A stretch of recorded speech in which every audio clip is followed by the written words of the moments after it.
Let's talk about fruit. Fruit is one of the most perfect human foods. Take, for instance, about how a piece of fruit looks, tastes, and smells to us in its natural state. It's absolutely beautiful and enticing and appetizing to us for us to see a video or a picture or even be in person of picking fresh, ripe, beautifully colored fruit off of a tree or a vine.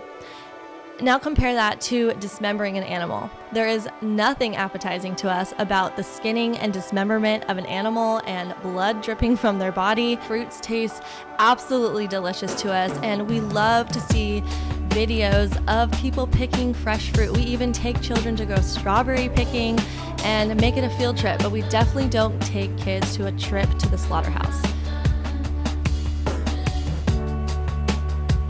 Hey guys, welcome to the Ellen Fisher podcast. Today we're going to be talking about simplifying plant-based nutrition and tips to thrive that I personally have found helpful in my journey. We're going to be breaking this up into two parts because there's a lot of information I want to cover. But today for part one, I want to talk specifically about simply what's natural for us to help make sense and break apart the noise in diet culture.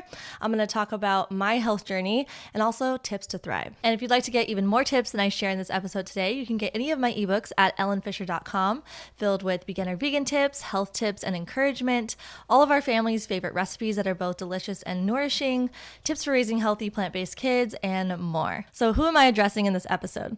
Those who are looking for answers to feel your best, but you're confused by all the conflicting information.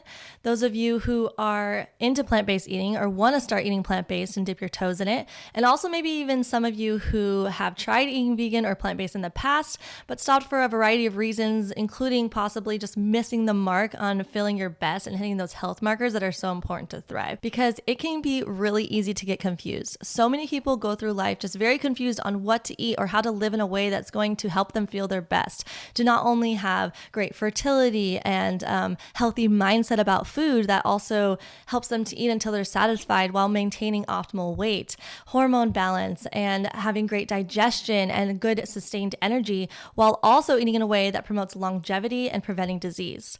So I think it's helpful to look at all of this and this whole topic with a balance of taking the science into consideration and also taking logic into consideration and just meshing both of them together. And I feel like I've learned a lot along the way. So first, I want to share with you my personal healing journey. I have been vegan for almost 15 years now, and I am so thankful for my health. I'm thankful for having wonderful digestion. I have had 4 wonderfully healthy vegan pregnancies, and I'm raising 4 incredibly healthy children, and my partner is plant-based as well. But I wasn't always feeling great my whole life. I went from when I was young being able to eat anything that I wanted and having zero consequences to once I hit puberty, experiencing acne, poor digestion, not feeling just my best overall, and weight gain as well. And I was just really confused on what to do. I had very little understanding on how to be healthy. The way that my diet consisted of was literally hot Cheetos and Snicker bars from the vending machine that I would share with my friend in between classes. And after school, I would get Taco Bell gorditas, and definitely experienced a ton of processed foods within my diet. But I also ate a lot of vegetables. My mom made home cooked meals every day for dinner and breakfast. And with that came a lot of meat, cheese, milk, and eggs. So within a couple years of weight gain and experiencing acne that I just could not figure out how to get rid of, I began restricting my calories. And because I really didn't understand nutrition and how to eat for a healthy body, like I said, I thought restricting my calories was the answer to all my problems, that I would lose weight and go back to the weight that I was before, where I could just eat whatever I wanted and that hopefully my acne would disappear. And little by little, I started eating less and less calories. I got down to a point where I was eating 10 almonds for dinner. I would like hide out. I had a job at the time, and on my break, I would hide out in the corner and eat just like 10 almonds. I would have like a yogurt for breakfast and very, very little food. But the problem with that is that I would restrict, and then binge. I mean, there's so many problems with restricting your calories, which we'll get into. But the binging part was the most interesting thing because I limited the amount of food I was intaking, I was also taking in less nutrition, less nutrients in my body. So therefore, when you don't eat enough food in general, and then you end up being around these super dense calorically rich foods, you're going to gravitate towards those and binge because your body needs calories. Your body needs food and nutrition. So I would go binge or restricting, and then binging. And it came to a point after a couple of years, I was around 19 years old, where I learned about the raw food diet. And at the time, I really had no idea what a whole foods plant-based diet was or even veganism, but something clicked within me that day where I realized that I needed to eat for a healthy body inside and out, and not to eat for an unhealthily skinny body. Because when I was restricting, I had gotten down to 109 pounds or 106 pounds, which is very, very low for me. I lost about 25 pounds and I was so sick and unhealthy, definitely not thriving at all. And not even to mention physical changes within my body. My mental state was not well. I was constantly thinking about food and I was just overall just very unhappy. So how I healed after that was I began reading all the health books I could get my hands on. I was working at this grocery store called Mother's Market at the time in California, and every time it was my break, I would just grab all the health books and start reading them and looking into everything I could find about eating fresh fruits and vegetables. And I naturally began eating a lot more fruits and vegetables. I stopped restricting my calories. I actually got a kitchenette to put in my college dorm with one of those NutriBullet blenders. I had a mini fridge, and I definitely was the oddball in college that most people were not doing that in our college. And I did not care. I was just so happy that I was able to start eating again. And I felt so much better in my mental state, number one, but also within my body. I began gaining weight, which was inevitable. I had completely destroyed my metabolism, and it definitely took some time to heal. My body gained weight, but eventually leveled out to like my optimal weight. And I just trusted my body. I realized, like I had said, something clicked within me and I needed to eat for my health. I remember in college one day eating like a big bowl of plums, and I just suddenly felt this food freedom that I could just eat fresh fruits and vegetables in abundance and focus on my health inside, and the outward will respond when you're healthy on the inside. I began to feel energy, good digestion, my acne started clearing up, and I got my period back because I had lost my period for a period of time from eating so few calories. On my journey, I learned about the science of whole foods plant-based eating and even further fine-tweaked my diet to be eating nourishing and nutrient-dense plant foods.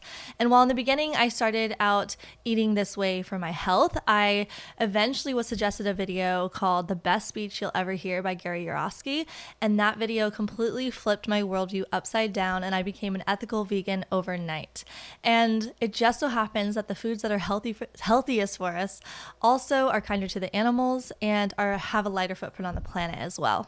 And I just really felt so good. I knew that I was on the right path, and I've never looked back. So it's been almost 15 years now. I've learned a lot along the way, and I'm just so thankful for amazing digestion and good fertility, having a good mental state with my food, with food that I'm eating, that I'm not constantly thinking about food, and I can experience optimal weight by eating until I'm totally satisfied. All right, so a few of my favorite plant-based books. I love the book Whole: Rethinking the Science of Nutrition by nutritional biochemist T. Colin Campbell. He really makes it clear and easy to understand why so much science is skewed, because they're looking at in a reductionist way. They're looking at research in a reductionist way instead of looking at the whole picture. So I love that book. I highly recommend it. And then I also love the book Fiber Fueled by Will Bulsiewicz, MD. And that book is just amazing. He talks a lot about gut health and how the number one most important factor for gut health is diversity of plants. There's also a new book coming out by my friend Simon Hill, and I cannot wait to read it. It's called The Proof is in the Plants. So highly recommend that. If you're in Australia, I'm pretty sure that one is already out in Australia. There's honestly so many amazing books. These are just a few of my favorites. First, I think it's really important to look at the evidence. A whole foods plant-based diet is the only diet clinically proven to not only stop but reverse heart disease, America's number one killer, which is huge and definitely needs to be taken into consideration when we're talking about our optimal diet. The Academy of Nutrition and Dietetics, the world's largest organization of food and nutritional professionals, agrees that a well-planned vegan diet is not only nutritionally adequate, but also may be helpful in the prevention and treatment of diseases. The most reliable evidence we can go off of is well-constructed, large observational studies with people all across the world, as well as randomized clinical trials. And vegans and vegetarians have less risk of heart disease and cancers in almost all studies across the board.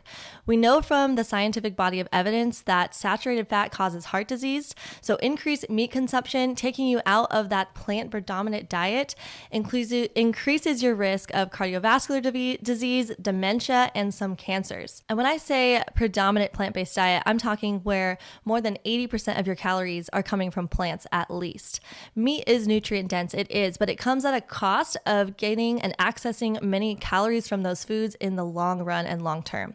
And I think a great way to look at this topic is to look at the 5 areas of the blue zones. These are the civilizations that had the longest living civilizations and the most centurions in the world. And they all shared 9 characteristics, including but not limited to a predominantly plant-based diet. The majority of blue zones consume only small amounts of meat on rare occasions, and all of them eat a wide and rich array of fresh fruits and vegetables, which are packed with disease-fighting nutrients. The Okinawans, in particular, one of the 5 blue zone areas, ate only 3% of their calories from animal products. And in fact, in the blue zone study, one of the healthiest subgroups within that study were the vegans in the Seventh-day Adventist group in Loma Linda, California. The Okinawans, who ate traditionally a predominant plant-based diet, were also one of the longest living, with only 3% of their calories from animal foods, have since changed their traditional diet, and as a result, their longevity and their health has decreased over time. There are some people that want to try to debunk the blue zone study, but okay, can you name me one long-living civilization culture who ate an ancestral diet, who ate a meat heavy or predominant heavy of animal foods, or even just a lot of animal foods in their diet, and have a long life expectancy? It is just not out there. All right, we can talk about the science all day long, but I hope that in the future we can have some wonderful conversations with plant-based nutritionists and doctors and experts here on the show. I really plan on having that happen, and it's going to be so fun, and I can't wait. But for now, I want to move on to how plant-based nutrition does not have to be super complicated. There is so much food freedom when you understand how the body works, what naturally is good for you, and what different foods do and how they function in the body, and what foods promote health and longevity, because there are 100 different ways to eat a vegan diet, and not all or even most of them are healthy. There's going to be slight variations within different people who are thriving. Of course, it's not like going to be 100% bulletproof for every single detail, but overall, not all of them are going to be healthy for sure. So let me just say this up front. Just because something says it's vegan doesn't mean it's healthy. Now, that doesn't mean you should never eat that food. I think balance is so important. But if we're talking from a nutritional standpoint and what's going to help us thrive, it's super important to say up front that just because something says it's vegan does not make it healthy. You can definitely eat a very unhealthy vegan diet, just like you can eat a very unhealthy diet that has animal foods in it. All right, so let's break it down and talk about our natural diet and something very simple to understand within different foods. Let's talk about fruit. Fruit is one of the most perfect human foods. Take, for instance, about how a piece of fruit looks, tastes, and smells to us in its natural state.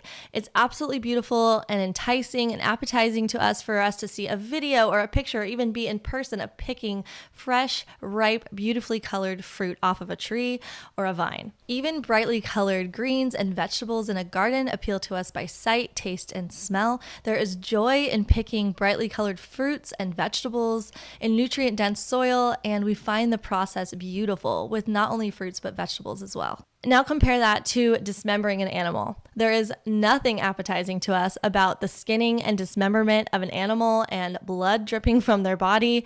There's a reason that social media influencers who promote eating animal products as healthy are not showing the dismemberment and skinning of animals. I'm not talking about like hunter pages, that are completely about hunting. I'm talking specifically diet pages that are about what's healthy for you.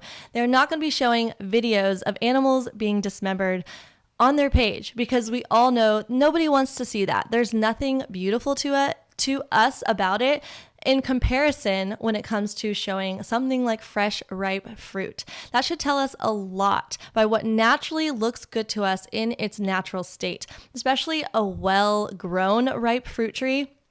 The fruits taste absolutely delicious to us, and we love to see videos of people picking fresh fruit. We even take children to go strawberry picking and make it a field trip, but we definitely don't take kids to a trip to the slaughterhouse. That should say a lot. It's very important for us to realize that slaughterhouses do not have glass walls for a reason. We do not want to see it. It's not appetizing to us. It isn't until we douse it with plant foods, spices, herbs, and cook it in oil that animal foods begin to be appetizing to us. So now let's go to another one. Let's talk about dairy. Dairy is one of the most obvious non-human foods. Dairy is a perfect food for a baby calf. It's wonderful food for a baby cow because Just like my human milk and your human milk is made specifically for your baby, cow's milk is specifically designed for baby calves, just like monkey milk is for baby monkeys, giraffe milk is for baby giraffes, and so on. There's a reason why you don't see other animals eating milk from another species, especially after they've weaned off of their mothers. We are the only species that enjoys milk after we've weaned off of our mothers, especially what's interesting is that it's not even from our own species milk, it's from another animal. Each mammal's milk is specifically and nutritionally designed for their young. And I think it's really important to look at how a lot of people will say, well, our ancestors ate milk and that must mean that it's good for us. But it's important to note and to realize that just because we ate something in our past does not mean it's nutritionally adequate or good for us. When we were traveling across the world, making civilizations into different areas and places that we didn't know if there would be food and easy access to foods to sustain us, having cow's milk and using animals to domesticate them and to ensure a significant calorie source makes complete sense. And that does not mean that it was made, that's what we should be eating to thrive. It's what they ate to survive. There's a huge difference there, surviving and thriving. And I think that's one of the most important factors to consider. So when you take a step back and you realize our biology and you realize that cows don't make milk just to make milk, they specifically make milk for their young.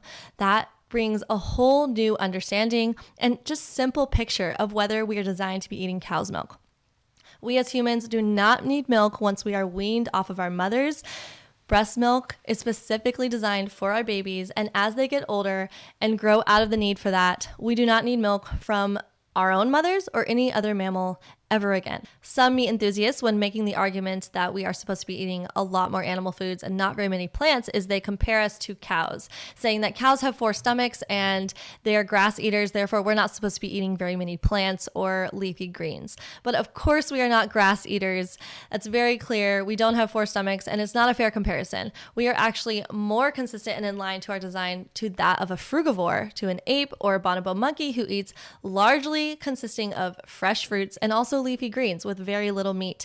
They eat meat more opportunistically, and there's some usage and importance in using the word opportunistic omnivore, where we as a species have the ability to eat and survive on both plant and animal matter. And being omnivores gives these animals the opportunity to have food security in times of stress or uncertainty. There's some discussion to be had about the label for us as humans and whether we're omnivores or opportunistic omnivores or frugivores or herbivores or starchivores or starchivorous omnivores, or what is it, frugivorous omnivores. Whatever the term, we can still take a step back and realize what our biology is and look at things like our intestines and our teeth and just take a basic understanding of what we are supposed to be eating to help us feel our best long term. The length of our intestinal tracts is similar to that of a frugivore. Carnivorous animals have intestinal tract lengths that are 3 to 6 times their body trunk. They have nice short intestinal tracts so that meat can flow freely through that, whereas herbivores have intestinal tracts that are 10 to 12 times the body length of their trunk. And humans have the same exact ratio of intestinal tracts to that of herbivores.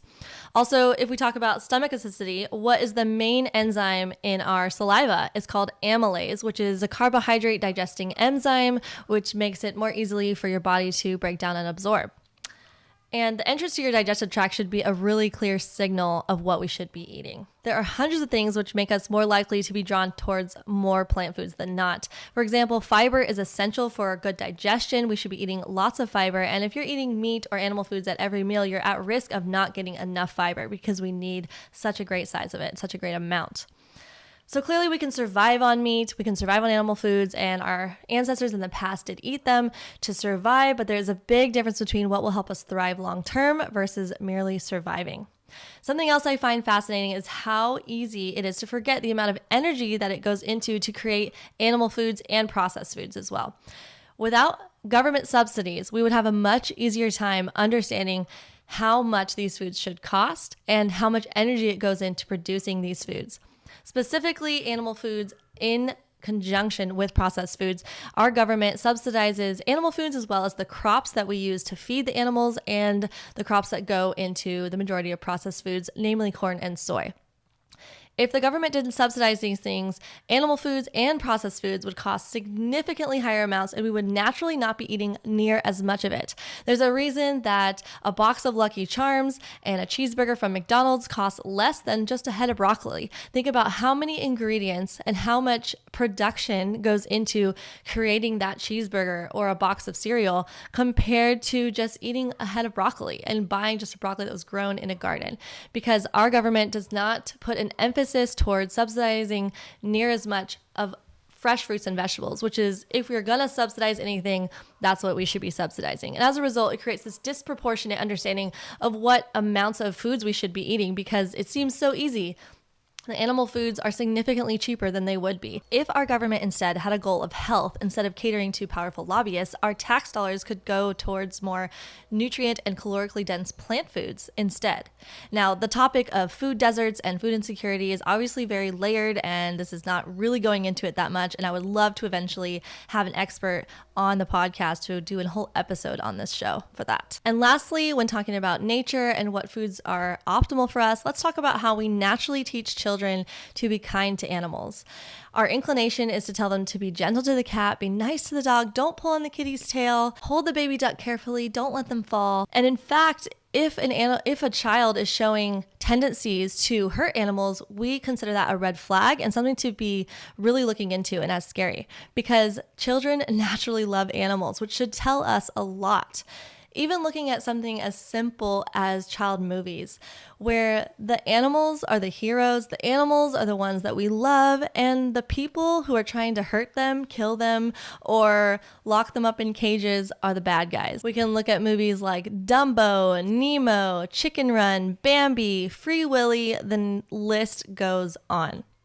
Children naturally love animals. It isn't until we condition them to teach them that certain animals are worth protecting and other animals are not, and we're supposed to be eating, that they start to change their mind. Also, I think it's worth mentioning that some people say they don't feel negative feelings when they kill or hunt an animal. Then why is it that slaughterhouse workers have some of the highest rates of depression and PTSD regularly? Researchers have concluded that it's an ultra hazardous activity for psychological well-being. Understandably so, right? None of you really want to be working in a slaughterhouse, do you? So the basic understanding of all of this really helps to clear the mud and understand just the basics. All right, so let's get into the tips that help us thrive. This is my personal experience, and one of the things that I really have found helpful is to get back to nature. Purchasing organic, yes, but it's so much more than that. The nutritious aspect of your soil is super important and impactful on your health. It's so much more than just an organic label. So purchase from farmers markets when you can. Grow your own food even if you can, just a little bit. You can grow sprouts in your window or even have a few potted plants outside your door with some fresh herbs or greens. And purchasing locally is also very helpful as well. If you're only getting your foods from big box grocery stores, your plant foods, your vegetables, that's not going to be as ideal. But I realize a lot of you, or some of you, may be living in cold climates for part of the year. Simply just do the best you can and take advantage in the summertime. In the summertime, really go for it. Grow some watermelon, grow the fresh fruits that are accessible to where you live, and go to the farmers markets weekly. Get as much locally grown food as you can in the area that you're in. And just, like I said, do the best you can. Also, frozen fruits and veg are a great option for those of you who don't have access to many fresh local fruits, because frozen fruits are picked when ripe, then flash frozen, as opposed to fresh fruits that are flown thousands of miles apart and often are picked far before peak ripeness. Then sometimes they're even put under ethylene gas in their cargo containers to ripen up and look like they're ready to eat, which is completely and starkly different from a locally picked fresh ripe fruit or vegetable that is close to the soil and has these medicinal properties and opportunities when you have that access to pick fresh and ripe from the soil, right from the ground, locally in the garden or at a farmer's market, compared to a fruit or a vegetable that's flown so far apart and is detached from that opportunity of those wonderful health benefits of getting it local. Whereas frozen vegetables and fruits are picked when they're ripe and frozen within 6 to 8 hours of picking. So that's an option as well. So why is local better? Local foods tend to be picked more ripe and more fresh. You can get to know the farmer if you're getting it from the farmers markets and learn about their practices, what fertilizers they use, and what nutrients they're adding back to the soil.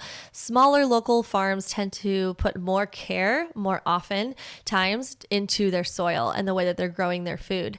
So you're more likely to be getting a more nutritious product, a more nutritious fruit and vegetable. You can also grow your own food, which is obviously going to be local, and then you'll have full power over the health of the soil. You can add vegetable composting and worm castings, and all those things really add up through having a more nutritious meal with every bite when you're getting more locally grown foods that you can. The next tip is to eat predominantly whole foods. And it's actually very simple when you break it down. What is the difference between an isolated food and a whole food? Whole foods contain all three macronutrients of carbohydrates, protein, and fat. Some are going to have more of one macronutrient than the other, but they all contain all three of them nonetheless. And along with that, they also contain fiber, water, all of their antioxidants and mineral content as well. When you isolate a food, you take away almost everything except that one component. Take olive oil, for example, which is the fat from olives. You're basically taking away the water and the fiber and the other macronutrients of carbohydrates and protein. Processed sugar is isolated carbohydrates. Better instead to eat the whole fruit that has carbohydrates in it, yes, but also the water and the fiber and all the other minerals and the other macronutrients as well. By eating these isolated foods, you take away the way nature's intent designed for us to eat it. There's a reason there aren't oil bushes or processed sugar trees out there. We are supposed to be eating foods that have all of their macronutrients as well as the water and fiber content intact. And along with it, you get all those added vitamins, antioxidants, and minerals with it. So a good way to understand this is that 1 tablespoon of olive oil contains 100% of its calories from fat, which is about 100 calories. And your body signals and tells you when to stop eating by the amount of water and fiber content, as well as the rest of it in your stomach. So if you condense that food and make it very, very small, and all you're getting is those very calorically dense oils, along with processed sugars or whatever else you're eating with it, you're not going to be able to understand as well when your body is ready to stop eating because it won't fill up as easily as when you're eating whole plant foods that have the water and fiber intact, because the water and fiber signals to your stomach that it's getting full and it's time to stop eating. So that's one reason why so many people struggle with learning when to stop eating and not to eat too much, because the way that processed foods are designed have a ton of oils and processed sugars with them, along with everything else, making it calorically dense and hard for your body to truly understand what's natural for us to stop eating. This doesn't mean never eat oil or processed sugar, and some people may do fine with a little bit of extra virgin olive oil, but it's important and helpful to understand the difference between isolated foods and whole foods when ensuring what should be your dominant calorie source. Most diets require some form of calorie restriction because if you're not eating a predominantly or exclusively plant-based diet, it becomes very easy to eat too many calories and to not know when to stop eating and to not feel satisfied. By eating whole plant foods, you're also getting more nutrients in because you're eating everything with all of their stuff intact, like the vitamins and minerals. Also, another thing that happens with restrictive diets is that you teach your body often to be less hungry, which is not good long term, and that affects your metabolism, which is so hugely important for your health. The next tip is to eat enough calories and don't skip breakfast. This is one of the most important tips that I can give along how to thrive on a plant-based diet, especially if you're new to eating this way, because plant foods are lower in calories than animal-based and processed foods. So you get to eat more bites of food to become satisfied. And this can take some getting used to. You should be eating when you're hungry and stopping when you're full. Unlike all the other ways of eating that we're taught our whole life, which is told to completely confuse our natural signals and intuition on when to eat, it is time to start eating when you're hungry and stopping when you're full. This is extremely satisfying for you and will be adding more nutrients into your body because the more bites of food you eat, the more nutrition you're getting into your body, especially from whole plant foods. And don't skip breakfast. Skipping breakfast is not going to help your metabolism long term. You need to be eating when you wake up, and don't wait so long. No need to just wait hours and hours before you start your breakfast. The second tip, or the next tip, that's not second, I'm on like the fourth one, is to eat a wide variety of whole plant foods. Gut health is super important, and one of the most important factors of having a healthy gut is to eat a wide variety of whole plant foods. Don't be afraid to check out new vegetables and fruits at the grocery store and get experimenting in the kitchen. Eat real plant foods, whole, not processed. The next tip is to learn how to read ingredient labels. This is hugely important, and once you learn what exact ingredients are in your food, you'll soon and quickly realize that a lot of foods that you once thought were healthy are actually not that healthy. If it has a really long ingredients list, it's probably not a health food. If it has ingredients on there that you have a hard time pronouncing or you don't recognize, it's probably not a health food. Now, it doesn't mean that you should never be eating foods that are not perfectly healthy. Like I said before, I think this is a very important point, which is actually my last point in the whole podcast, is to have balance and to learn about food freedom and not living stressfully, because eating stressfully and living a stress-filled life where it's like centered and obsessed around your food is definitely damaging and not going to be adding to your health. So balance is super important. But when you learn how to read ingredient labels and figure out and decipher which foods that do have some ingredients that are like health promoting versus ones that are not going to be health enhancing, this is going to help you long term when you're making decisions and deciding what foods to bring into your home. The next tip is don't avoid fruit. Fruit is one of the most perfect human foods, like I said earlier. It looks, tastes, and smells amazing in its natural state. The body runs on glucose and is the preferred source of fuel for our bodies. The brain runs on glucose. So if you deprive your body of foods filled with fruits and tubers, you're going to have a harder time having great energy and also feeling as satisfied. Because if you're getting a sweet tooth and you're craving sweets at the end of the day, you're likely not eating enough fresh fruit or tubers. So definitely eat plenty of the fresh fruits and tubers as well. The next one is greens. Definitely get your greens in. Greens, I think, are one of the most important aspects of thriving long-term on a plant-based diet. I love my kale. I love collard greens. I love butter lettuce and light tender greens as well. All of those greens have wonderful amounts of folate and iron and antioxidants and the bone health superstar vitamin K. And also, I think it's really important to chew your food really well. If you're having trouble digesting lots of greens, because some people think that greens aren't really a human food, and some people think that greens don't digest well for us, when really the problem isn't really the greens most of the time. The problem is, are you chewing your food well and eating mindfully and not shoveling in your food? We live in a society now where everything is so fast-paced and you just want to shovel your food in or watch something mindlessly while you're eating. And it can be really, really helpful to just chew your food well. Something so simple as chewing your greens, taking your time with it, and being mindful with your food. And if you're new to eating fresh fruits and vegetables in abundance and you have a sensitive gut, you are the one who needs this information most. Definitely read Fiber Fueled by Dr. Will Bolsowitz. It's an amazing read. You have to fix the gut to reap the benefits of better health. And to fix the gut, you need fiber and diversity of plants. Many people find it helpful to slowly incorporate and adding more and more plant foods into their diet rather than doing it all at once, to help their body and their digestive system adjust. Their digestive system will heal over time and you'll be stronger. Your gut will become stronger, and it depends on what you feed it. So if all of a sudden one day you eat a massive salad that you're not used to eating, and you know we don't eat greens, you might feel some sensitivity. But if over time you heal your gut through proper guidance with medical experts and with your practitioner, and also from experts like Dr. Will Bolsowitz, people like that who really have helped so many people, you will be in good hands, and you can take the time to heal by slowly incorporating those foods. Starchy vegetables. Eat all the sweet potatoes. The Okinawans ate over 60% of their calories from sweet potatoes. It is a wonderful, health-enhancing, and super satisfying plant food that's rich in calories. I highly recommend putting sweet potatoes or even squashes and regular golden potatoes on your plate every single day. I love my sweet potatoes. Also, beans and whole grains, definitely get those in as a staple part of your diet. Beans and tofu are a great source of protein, and whole grains are calorically dense and nutritious. High consumption of beans and whole grains, and of course fruits and vegetables, is associated with better overall health. And about 65% of the calories from the Blue Zone diets come from whole grains, beans, and tubers.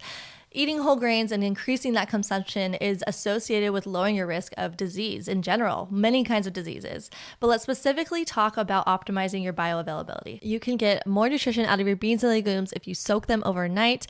They start to pre-digest the sugars, and it has optimal protein as well that way. This also applies to grains and nuts as well. Pour them into your soups, but before you do that, rinse them, drain off the soaking liquid, rinse it a few times, and add it to your soups, and then all those minerals go into the wonderful vegetable soups that you're eating as well. And if you're in reproductive age, especially, you want to be interested in looking to your iron absorption and increasing that as well. So vitamin C increases iron absorption. Add lemon juice to your greens or your broccoli to increase that iron absorption for you. Also, cooking garlic and onions with your foods helps absorption of zinc better. So saute the garlic and onions with your greens. It's definitely going to help with that. Also, iodine. Iodine is hugely important for thyroid health. So definitely get that iodine in. I love sea vegetables, especially dulse is my favorite way to enjoy sea vegetables. It's my favorite sea vegetable out there. And I like to add it to my salads a few times a week. I also give it to the kids a few times a week in their salads. And lastly, just general mineral focus is very helpful. Get coconut waters if you can, if you have access to it. Also, aloe vera and all of the nutrient-dense greens that we talked about. Berries, greens, of course, beans, and starchy vegetables like sweet potatoes and squashes. Next, let's talk about healthy fats, which are great. I personally feel my best eating healthy fats in moderation. There really are only a few plant foods that are rich in fat, which is avocado, coconuts, and nuts and seeds. And if you're eating a wide variety of whole plant foods, including fruits and vegetables, whole grains, and legumes, then healthy fats becomes a part of that, but it's not the dominant part of it because you're eating such a wide variety. It is very easy, though, to overdo it on the nut butters, and I think this is an important point because in nature, we really wouldn't be eating so many nuts. They're actually very hard for us to open.